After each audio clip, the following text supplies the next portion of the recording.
Hi friends! My name is Susie Lytle. I'm an interpretive naturalist with the Forest Preserve District of Will County. And on this episode, we're going to time travel to the settlement house at Riverview Farmstead. Then we're going to paddle the waterways near Four Rivers Environmental Education Center to get up close and personal with American Lotus. And then we're going to buzz on over to Goodnow Grove Nature Preserve to check on the beehives. Are you ready for our adventure on this episode of The Buzz?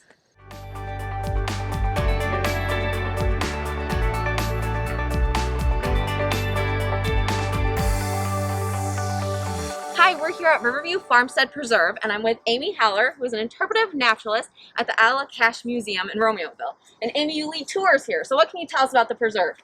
Yeah, so this is the Riverview Farmstead Preserve. It is 387 acres in South Naperville, right along the DuPage River, along with all of these structures that are from the 1800s, from the original family that were here.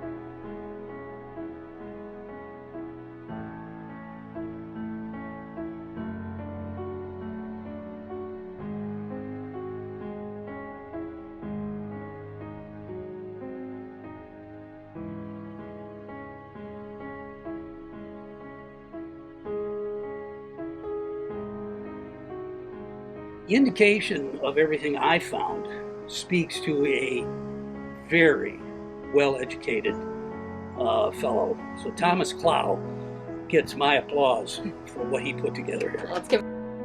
And it is very possible that they had a high degree of knowledge of geometry, and this building speaks it loud and clear. I love the details that he set in stone on his building. One of the features is the corners. The corner stones are called coins. Thomas Clow put them not just on the corners of the building, but he put them on the corners of the door and the windows. And these are actually carved pieces of stone that are not individually laid. The ones around the windows and the doors are actually tall pieces of single pieces of stone that were carved. There's a very strict proportioning system that I discovered on the facade of the building. He was so picky, he picked out stone that laid out two stones within each alternating coin. So again, it speaks to him being so diligent, so strict with the mason and the people who built it. So when he quarried this stone, he planned on a particular size course. This is a course. This is another course. Here's two more courses. So he put 2 and 2 and 2 and 2. Now guess what? A 21-foot square and a 21-foot square. 2. This man used particular numbers to the nth degree. I don't think it's random. And it also helps in the structure. More uneven courses would be a problem stability-wise. So it adds to the strength to be more uniform whenever you're building a building. He built this first, from what I understand in the history. So 1863, he put this building on, but I believe he already knew and had planned that he was going to add this. Add this extra part, right. From what I've discovered in just measuring the building up, it's highly unlikely that this was randomly tacked on 2 or 3 years later. I think this was very well planned out to receive this within a few years. So he knew he was going to be doing this. Okay. So the layout of the smaller building actually has some of the mathematics that are actually included in this one. This stone to this day is in almost perfect condition. Yeah, looks like it. So this is a much higher quality limestone. I'm told that it possibly came from Joliet somewhere where they had a much denser stone. Whereas this stone, you can see since 1865, it's fairly pitted. Well, this is called spalling. This is a less dense stone, and the surface over time, yeah, you can see it. it's absorbed water and then freeze thaw, and with the sun cooking it and just weather in general, it breaks off. So you can see this wearing. So this is a little more inferior stone. And what I guess the history of the house says, this is DuPage River Valley limestone. This is probably one of the best examples of Georgian architecture in the area. Thomas Clow was bringing his heritage here. So I think Georgian architecture to me speaks loudly of his past. And then he wanted us also to know that classical architecture, in his mind, was a statement of how he ran his life and how he felt about life in general. I think it's an astute study in a man's character. Amy, if people at home want to come visit these buildings, this preserve, how can they do that? Yeah, well, these buildings are here, so anytime the preserve is open, you're more than free to walk the trails here. We have information panels in front of each of the buildings that tells the history and about the family and the buildings as well. But also just follow us on the website, reconnectwithnature.org, for upcoming events that we'll be out here for and have the buildings open. Do you love dogs? Or do you love helping dogs? The Forest Preserve District of Will County is featuring our local dogs enjoying the dog parks in a 2021 calendar. This calendar is $15, including shipping and taxes, and all proceeds go to help the Will County Humane Society. This is the county's oldest no-kill shelter, and they're solely surviving on donations, so your help is truly appreciated. You can order these calendars on willcountydogs.org. Deadline is November 13th, so don't waste any time. Bring these dogs to your house, and they make great gifts too, perfect for the holidays. You can see behind me the American Lotus. It's really great to have a view on shore, but let's dive in to get a closer look.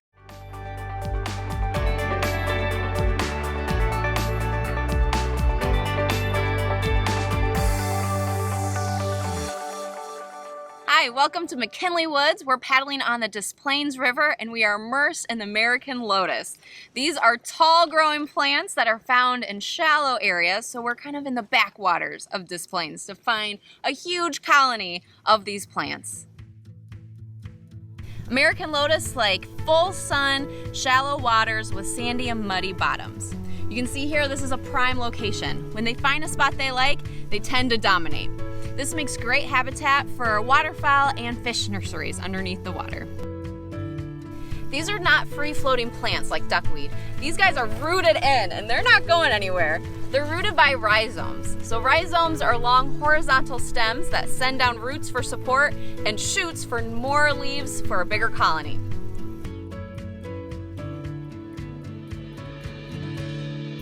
American Lotus look awfully a lot like water lilies.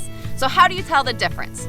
You look at the leaves. Water lilies are famous for those lily pads that have the notch in them or a slit. Our American Lotus leaves are fully round. The flowers are also different colors. So our American Lotus flowers are pale yellow, where lilies tend to be white, pinks, and violets.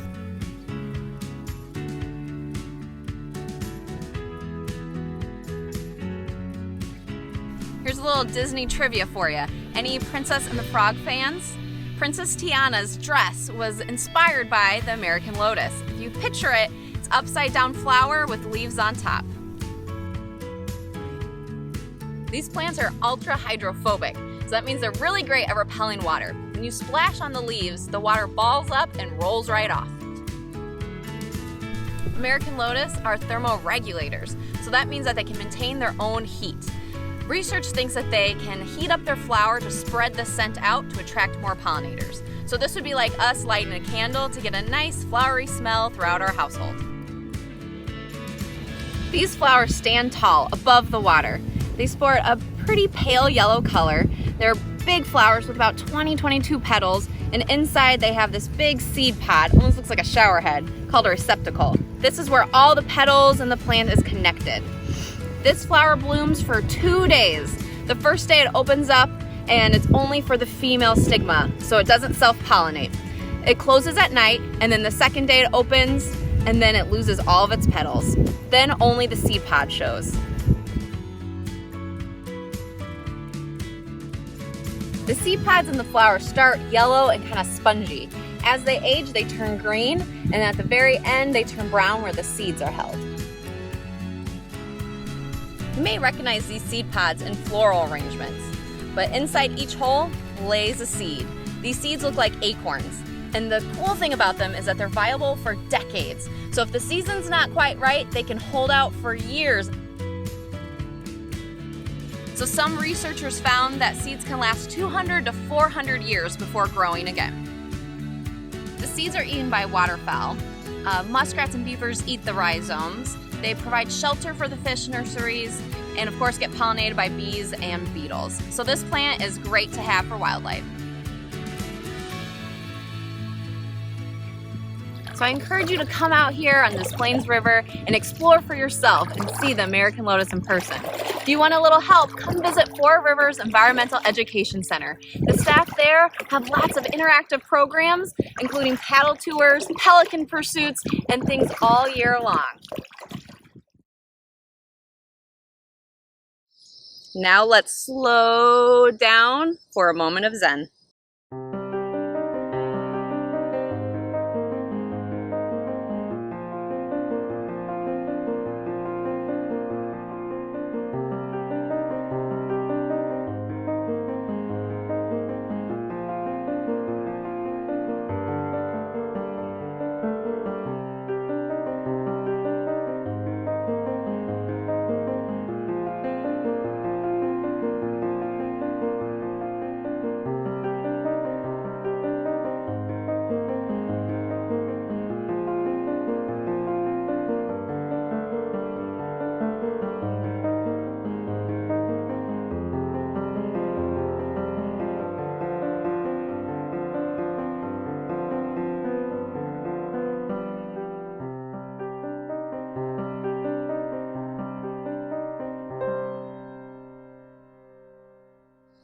Attention hikers! Are you looking for new trails to explore this fall? Let's take a moment to learn about our very popular program, Woods Walk.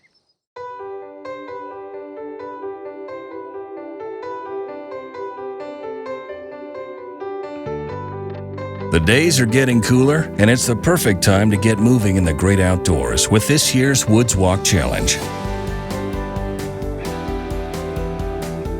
This self-paced hiking challenge means you can tackle it how you want to, when you want to.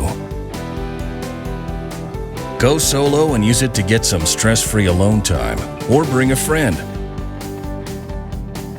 The 10 trails have something for everyone. From cool tree canopies, colorful native plants, wide open views, or a dose of history, you're sure to see plenty of cool things along the way.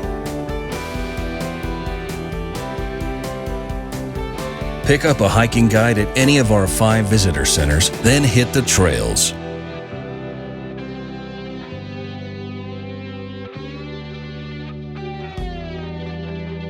Turn in your travel log after completing 7 or more of the hikes to receive your collector's medal. So hop to it and start exploring. Map your next adventure at reconnectwithnature.org. And now let's get busy with the bees. We'll check on the hardworking girls, see how the honey's doing, and if we're lucky, marking the queen.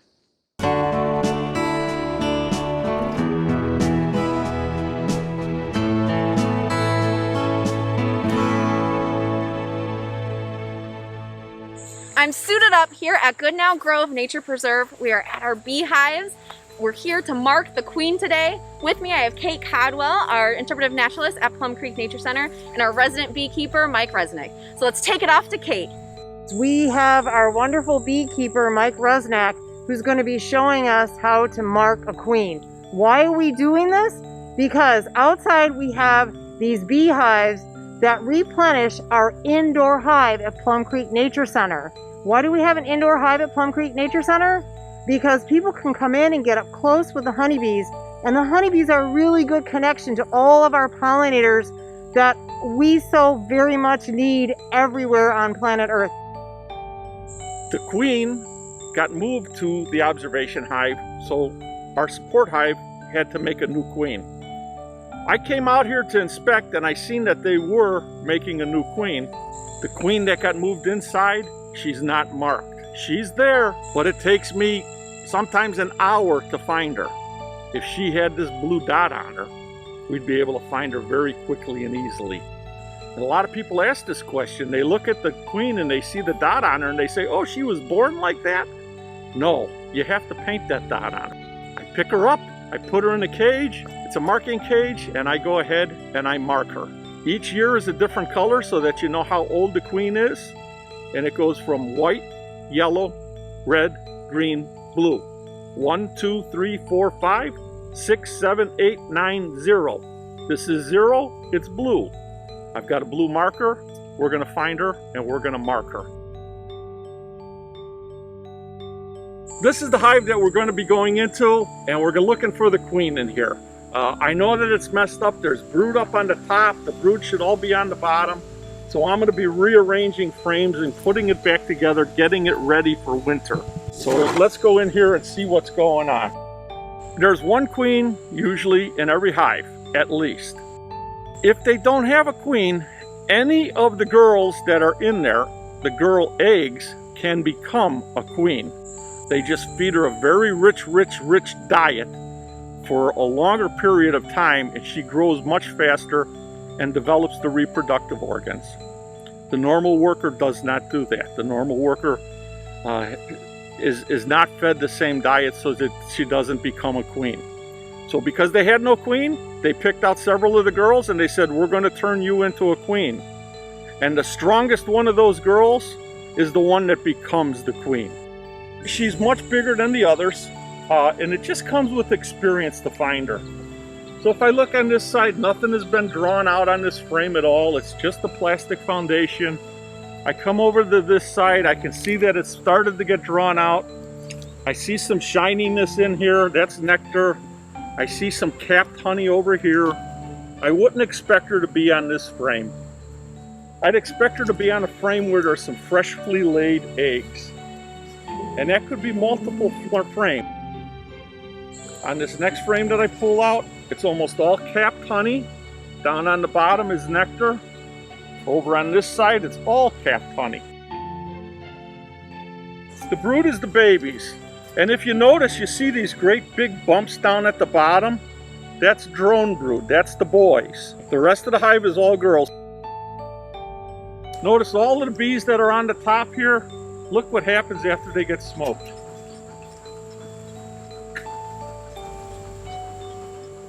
They're all running to get food. This year's honey, and I'm going to have our interpretive naturalist, Susie, try to give it a taste. Oh, I'm so excited. Okay. And pick a spot where there's no bees. Dig your finger in real deep. Like where it's capped? Yeah. Real deep, real deep. There you go. Get it in there.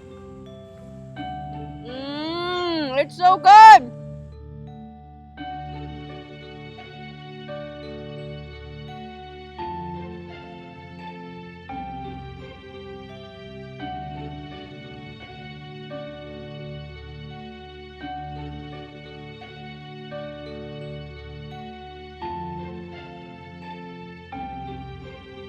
So what you're going to do is you're going to put a paint dot here just to practice. Okay, so just a little dot, Okay. and you're going to put it right on that black spot there. So we marked the drone because we couldn't find the queen.